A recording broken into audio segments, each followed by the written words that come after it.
My first job is to follow the musical course. It's always to the detriment of everything. Relationships, projects, they get derailed. There's going to be a lot of collateral damage, and you're going to create a lot of things that you wouldn't create if you didn't do that. I don't think he would have ever gone too long being constrained by a group, but I must say the timing was awful.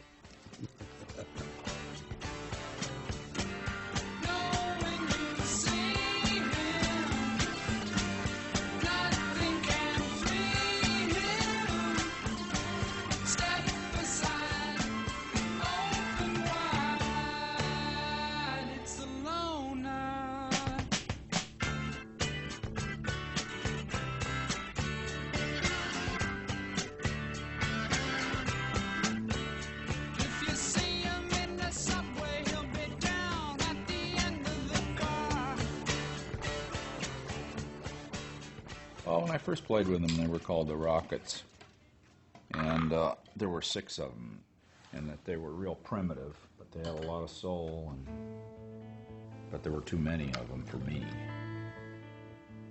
I just loved the guys. I mean, they lived in Laurel Canyon, and I was playing with them when I was still in the Springfield. I just didn't make any records with them, but I jammed with them all the time. Crazy Horse. They are real, and they don't really have anything other than soul. It's all coming from the soul.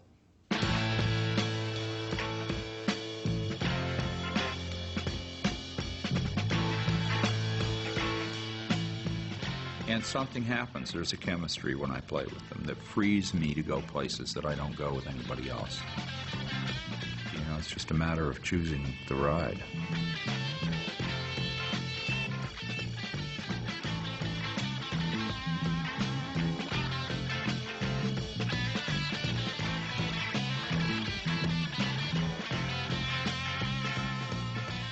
David Briggs and I had made the first record, and then we made the second record right away, and it was completely different from the first record, so I liked that.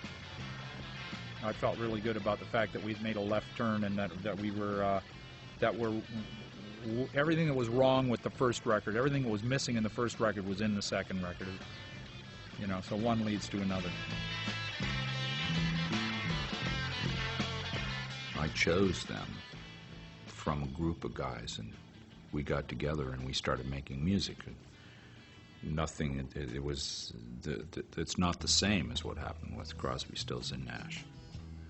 I had my relationship with Stills from the Springfield, which was great, and we loved to play together, and we're like brothers. We fought like brothers, and we're great friends, and he's still, you know, one of my best friends on earth. I mean, you know, he ranks right up there with my very best friends.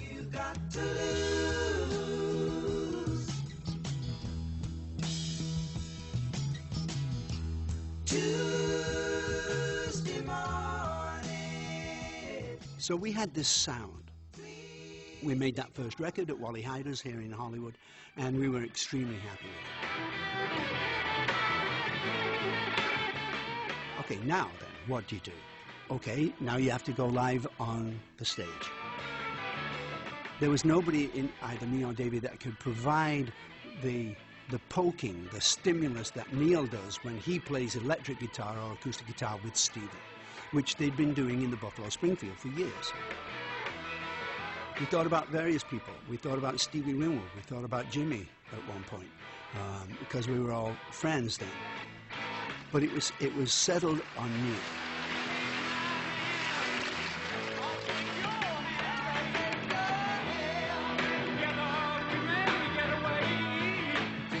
Neil's like a force of nature, man. He's like having the wind in your band. He's like adding nitroglycerin to the mix. He's pretty powerful.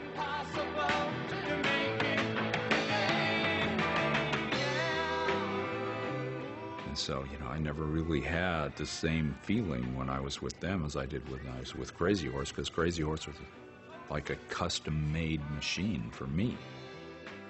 Crosby, Stills, Nash and Young were 4 different individuals playing together.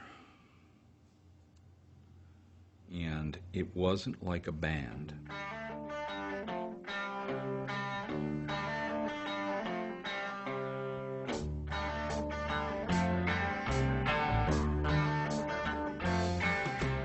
It's very personal with him.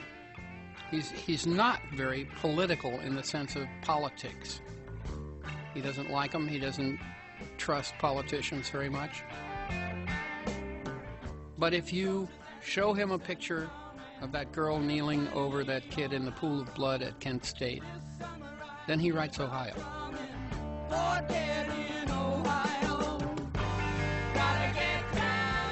It's very personal. I watched him do it, and he was pissed and sad. Leave this area immediately. What if you knew her and found her dead on the ground? How can you run when you know? Well, truth be known, I think Neil saw the success that I did with, For What It's Worth, you write a song that night and have it out the next day, and tried to replicate it, and it almost did as well. But I thought the song needed one more verse. But then what do I know? The reaction to Crosby, Stills, Nash and Young was ridiculous. It was like so over the top, and then we all became distracted by that. You know, it was a showy thing. And because we had no idea what we were doing. It's not because there's anything wrong with anybody in the band. It's just that what we were confronted with made us be. It changed us. It changed us. The crowd, the adulation, the roaring sound. It changed us. It just, well, with Crazy Horse, that didn't change. Nothing could change that.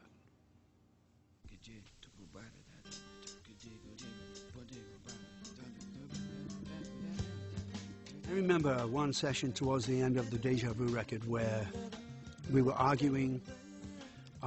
There were too many drugs involved. Stephen was staying up all night trying to mix and trying to write and create. And there was one point towards the end there that I started crying. And I said to all 3 of us, all 4, the 3 of them and me, that we were blowing this. There wasn't near as much infighting as they like to talk about. It's like, today it would be all over the news, all over the tabloids. The Paps would be chasing us, and I would be in jail for murder because I'd shot one of them. Young guys, big egos, lots of money. Very easy, very unstable, very easy for it to come unglued at any point. Well, I don't need that son of a bitch. I won't work with him.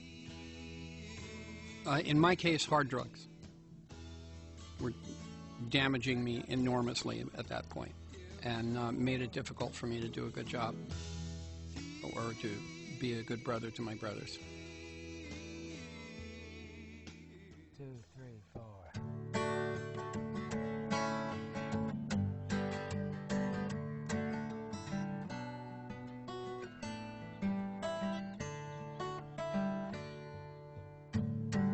We've been through some things together, with trunks of memories still to come. Yeah, when I got to L.A., it was strange. I hitchhiked all the way out to Topanga, and somehow I found Neil's home. He was way up on a bluff, and he was going back into town. And being 17 and shy, I made the big mistake of not asking for a lift. And he said, "Oh, I got to run. Come see me tomorrow. I'd love to talk to you." And he drove away, and I'm sitting there at the top of this mountain. With your chrome heart shining in the sun. Long story short, I would get out to Topanga every day and start getting to know Neil and David Briggs.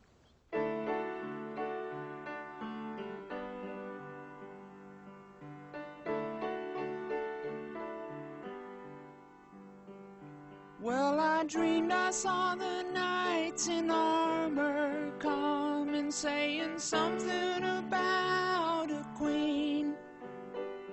There were peasants singing and drummers drumming. He had a beautiful patio overlooking incredible vistas and, you know, forest, mountainous.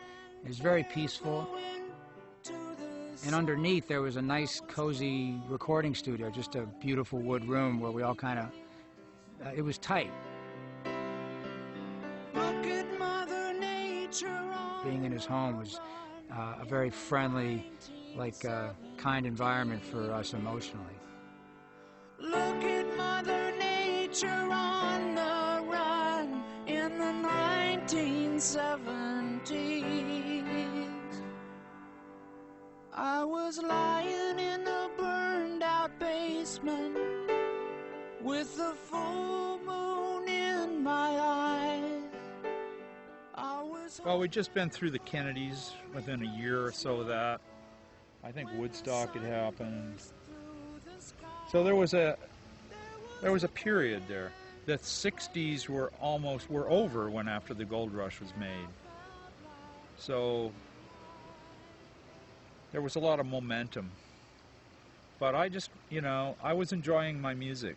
I can remember stepping outside of my studio and standing down in the carport with my car, listening to the music coming down the hallway, coming down the stairway through the open door with the wind blowing, and listening to it and going, this is what I think I'm there, I think I'm done.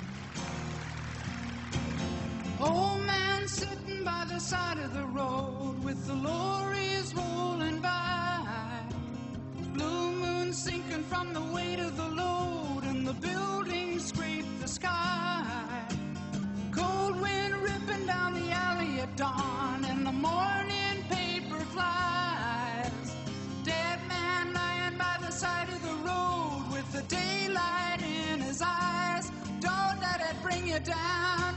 It's only castles burning. Find someone who's turning, and you will come around. Well, from my experience growing up in Topanga, because I was 17 when I moved there, it was kind of a coming of age for me. David Briggs, Neil Young, and all their circle of friends became my big brothers, big cousins, whatever. I learned as much from them just as, like, you know, if you're like in 7th grade hanging out with the high school boys or something. It was that kind of thing. Flashing through the window in the rain, can you hear the sirens moan? White cane lying in a gutter in the lane. If you're walking home alone, don't let it bring you down. It's only castles burning. Find someone who's turning. You know, he's very open and expressive. But I still try to be that way, but, you know, I'm not 21 or 22 or whatever I was at that time. It's like Bob Dylan says, you know, he doesn't know who that was who wrote Blowin' in the Wind. He's not sure he knows where that person is. You know, that was a long time ago, and he's, you know, so that's how I feel about it. I look at it and I go, that was us. You know, I know it's proven that it was me, but I'm not sure that I could recreate that feeling. It has to do with how old I was, what was happening in the world, what I'd just done, what I wanted to do next, who I was living with, who my friends were, what the weather was.